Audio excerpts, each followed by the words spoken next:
Hi guys, welcome to another edition of Bison Break Live. I'm your host, Brenden Whitted. We did this about a week and a half ago. I'm supposed to do this weekly, but life be life occasion. But I'm going to be doing this on a weekly basis. I've been flirting with the idea of Bison Break brunch. I'm going to be doing a lot during the kind of during the day type of stuff. Just trying to fit this in with my schedule. Let me know what you think about that. I'm not entirely sure about that, but I do love a good alliteration, or in some cases, a bad one.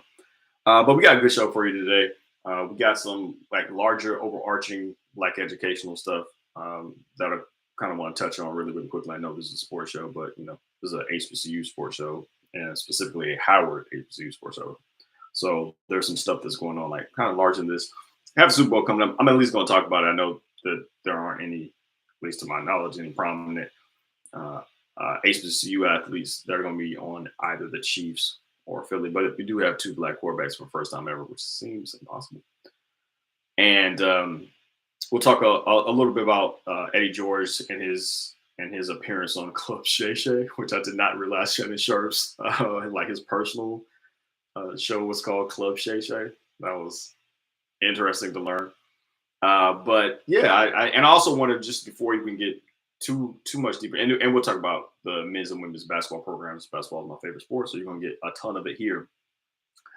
I do want to say I shout out to y'all for the subscribers have been going up, and I'm really really pleased about that, and I appreciate that, and so that's why I'm trying to make more of an effort to offer things to for subscribers to be immediately be able to get it to your phone. I know I appreciate that when I'm kind of going out and about, and I realized like, hey, my one of my favorite podcasts is back up now. It's like, oh, okay, cool. I know that now, and I don't have to like kind of keep searching and going to go find it. I also want to give a shout out to the Howard Alumni Cheerleading Association. I think I got that name right. I might have gotten that name wrong, and if I did, my apologies. Charge my heart, not my head, because I had the opportunity to interview several of them. Howard University Alumni Cheerleading Association. Yeah, I had the opportunity to interview several of them. Crystal Belcher, um, Tanya Wilbon, who was also a board member of Bison Express, and Brenda Jenkins, who was the founding member of that organization. So that one's a little bit longer. I'm trying to figure out whether or not I'm going to break it up into two different episodes. But they had some really insightful, interesting things to say about cheerleading. Because, like, I know I think about sports a lot, but I don't necessarily think about all of the aspects that go into it. Like, we had Carl Adams on, who works in guest experiences for the Portland Trailblazers, and she talks about in that interview also, which is available at Bison Express's YouTube page. But it also she just talked about all the different things that kind of go into the sporting event that isn't necessarily top of mind for a lot of people, right? Like, there are certain things that need to go on and need to occur in order for people to enjoy their experience to the utmost. And one of those things that kind of, I think, gets taken for granted, or at least let me speak for myself, I take them for granted, are the cheerleaders, because I'm watching the game, and I recognize that the cheerleaders are there and they're cheering and they're getting everybody up and hype and everything like that. But it's just not something that's top of mind for me. I'm thinking about the game, thinking about all this stuff. So shout out to T Pain, Thomas Payne, another board member of Bison Express, for like, hey, no, this is a story that needs to be told. The Howard University Alumni Cheerleaders Association, that they haven't always been around, and being able to talk to Ms. Jenkins about how they were founded and the importance of what they were doing at the time they were doing. Like, she broke down, she had some wonderful anecdotes about how the cheers that they come up with weren't just about cheering on the team. It was about uplifting um, black people in general. It was the importance of the stomp cheer, and like there's a depth of culture that goes into this that I certainly didn't know, and maybe you don't either. So I think maybe you'll get a chance to appreciate that, and just and learn a little bit more about it. And it's just a fun time, right? Like, we also get a chance to talk about Bring It On, which is one of my favorite movies. So I mean, I didn't go into it thinking that we were going to talk about Bring It On, but I'm glad that we did, because any opportunity to talk about that Classic, classic movie. Is a good time. I want to start somewhere a little bit differently, as I mentioned at the top of the show, about education. Um, and I'd be remiss if I didn't bring this story up, considering that this is about HBCUs and colleges and universities, right? Like it's right there. It's not just about the sports, and so it's been written about a lot, but Ron DeSantis and the College Board released information about a week and a half ago that the AP course African American Studies would be stripped of a lot of its more pertinent material, really about Black people, right? And this kind of goes into a larger conversation that's currently being had nationally about um, how much Black history needs to be taught. Now, the idea of being able to separate Black history and American history is complete nonsense, right? Like can't separate the people who built this country from the foundation of it. It's asinine and cowardly. But I think that, and it's as frustrating as that is, and it's plenty frustrating, right? Like I went to a really good public high school, like one of the top 50 or 60, I think, by the time I graduated public high school in the nation. And I'm from Raleigh, North Carolina, and I was either at Howard or had just finished Howard when I found out or read about the Wilmington coup, like the only successful coup in American history where white people just overthrew the Black people that were elected during Reconstruction, overthrew the government, and just ran them out of town or killed. And but I was, I'm 22 at that point, like I'm 21, graduating from college, or I'm out of college. Um, and I went to a very prestigious public high school in my state, and I didn't realize something that had occurred in Wilmington, just several miles away from where I was born and raised in Raleigh. And so it was jarring because it's like, man, I love history. I like to consider myself a bit of a history buff. I took AP history in high school, got a 3 or 4. I didn't even have to take it in at Howard. Got those credits transferred. So like but I love reading about it. I love learning about history. And so it was jarring because it was like, man, I didn't know about that. You know what I mean? And so much of what I learned about Black history, I learned from my dad who went to A&T, who went to A&T because the Greensboro Forward sit in. I don't even know if I even learned about that in high school. And so much of it I learned from my mother who went to Hampton. Like those are the things that I learned from them that were passed on to me, but certainly were not in a textbook anywhere or anything like that. And as you read a little bit more, or as I've read a little bit more about the College Board, it's a lot more political, I guess, than I had previously anticipated. Like I thought, history isn't one of those things where you get like a partisan. Nope, nope, nope. I was wrong. My bad. Completely wrong. I was completely wrong about that. And so it's frustrating for sure, but I kind of want to move away from the frustration and the anger and the pain as much as you can, at least when it comes to like completely whitewashing our history in this country. As much as much as you can do and move away from that kind of hurt, and more just the things that started to come to mind were like we have to be. It emphasized the importance of institutions of higher learning for Black people, because we are the only ones that will carry on this history. We're the only ones that will teach the history to us. We really can't worry about what other people are going to teach us. There's a reason that they don't want to teach us these things. And so it emphasized to me the importance of Black institutions of higher learning, which is how we get back to the HBCU kind of conversation. It's just really, really important to me that we're able to teach us. We can't worry about what they're willing to teach, and which is unfair, right? Like I'm starting at a point of that's completely unfair. We should be able to rely upon our tax dollars that are funding these education programs. We should be able to rely on that to literally tell history. It's important to do. Like it's very, very important to understand where you come from. That's seemingly not going to happen, particularly if you live in certain jurisdictions in certain states and stuff like that. So I don't know what the answer is. I'd love to have some sort of situation set up where we maybe on the weekends or something like that had opportunities to teach youth, maybe at certain cultural systems. And I know that there are certain nonprofits that do a lot of this really good community work. I'm not saying that none of these things exist at all, depending on where you are, and maybe go research where you are if you're a parent or something like that, about where to find things like that for your child, or even just for anybody. Honestly, like I'd love to be able to set up these institutions of learning. Maybe I don't know. I know Black churches have been looking to get younger people and more involved. Maybe having something there, as long as the church is inclusive of all Black people. I don't know, something, because that's a struggle for me. Just seeing our complete history erased, and generations of people not knowing what the shake is. Um, and so that's frustrating and scary, because those things are usually precursors to things that are worse. So we're gonna switch topics and get back to sports. So we got the Super Bowl coming up Sunday. I just want to reiterate my idea that Super Bowl should 100% be on Saturday. Folks are going to be watching the game. The game's going to go late. Folks are going to be enjoying themselves at said game. Zero reason to have this on Sunday when folks got to go to work Monday.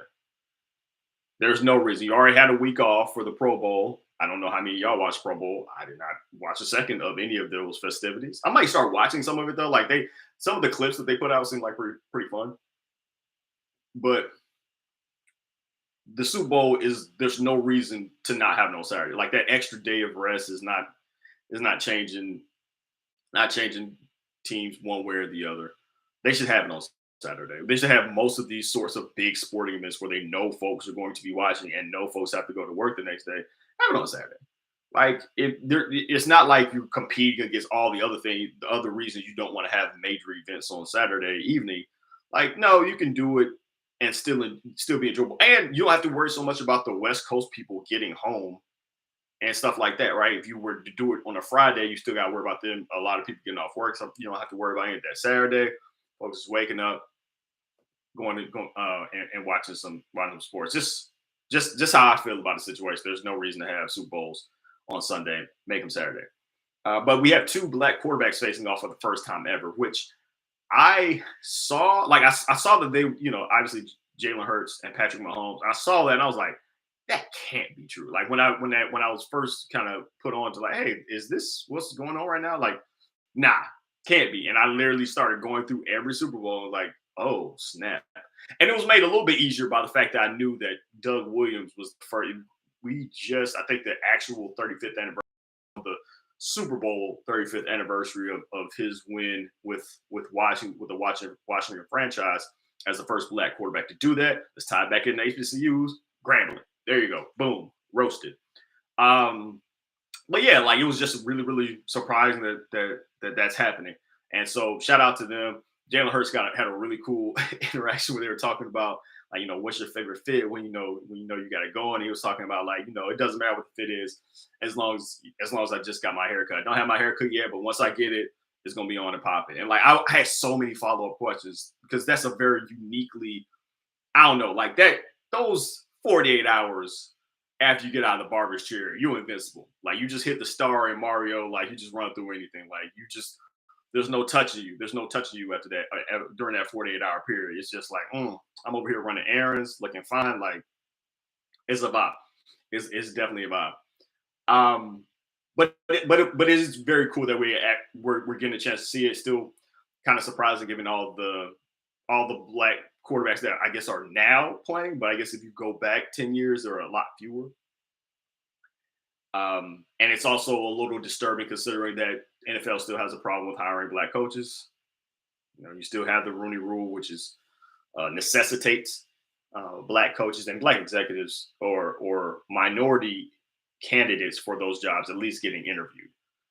It's still very necessary, and it's difficult. But at least there are more Black GMs now than usual. I think there's 10 Black GMs or assistant GMs currently in the NFL. And I feel like that's a record, or if not, it's got to be close to one. So things are changing. Just, things take a while to change. I guess I don't know. I don't know what to do about the black coaches thing. Maybe as more GMs get there, more black head coaches will be hired. I don't know. But sticking with football, Eddie George went on Club Shay Shay again, hilarious name.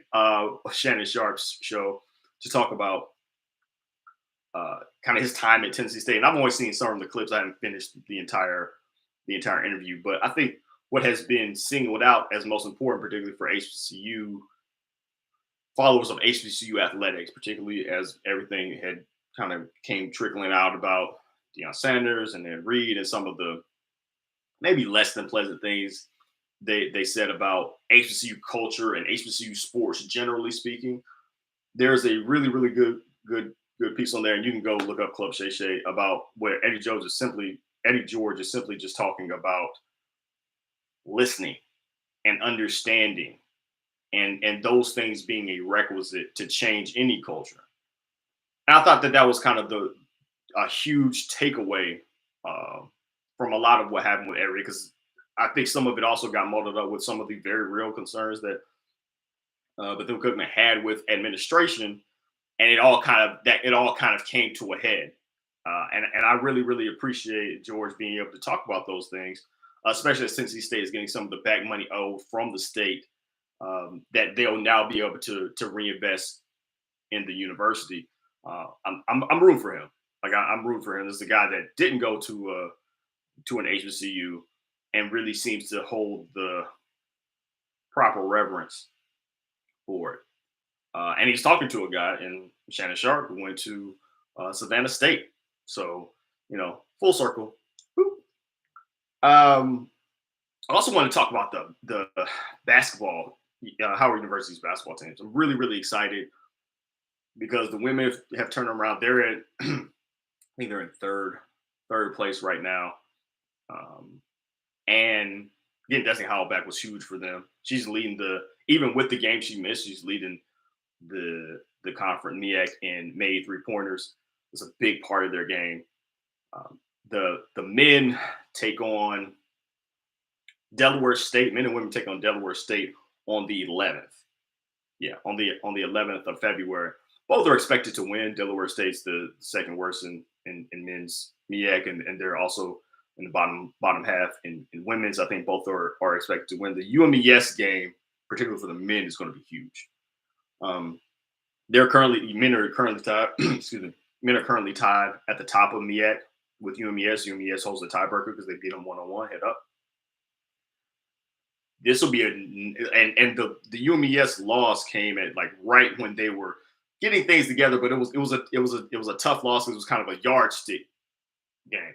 Since then, they've beaten Norfolk State, they've beaten Morgan State, they beat Morehouse. They're not in conference. I just like saying that they beat Morehouse, and now they get to run it back because quiet as it's kept, we're getting close to the end of February. You know what that means for basketball. It means this March Madness is about to be on our heads for real. And UMES don't score a ton. They got three guys that are in that average double figures for them. Styles is their 3-point specialist, who's around 41% from three. But it's their defense. They're able to slow teams down, and I think they do part of that because they're not particularly effective offensively. I think they do it mostly by shortening possessions, having longer offensive possessions, and you look up and you're just in a kind of a mud fight. And for a team like Howard loves to run, and it's part of the reason that they institute that press, that pressure that they do.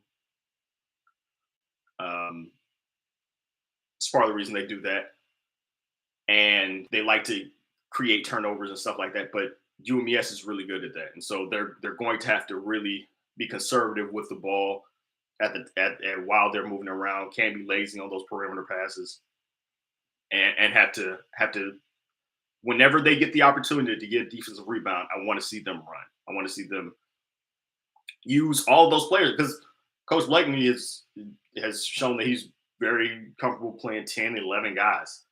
And so part of the reason he does that is so that by the second half, the opposition is tired.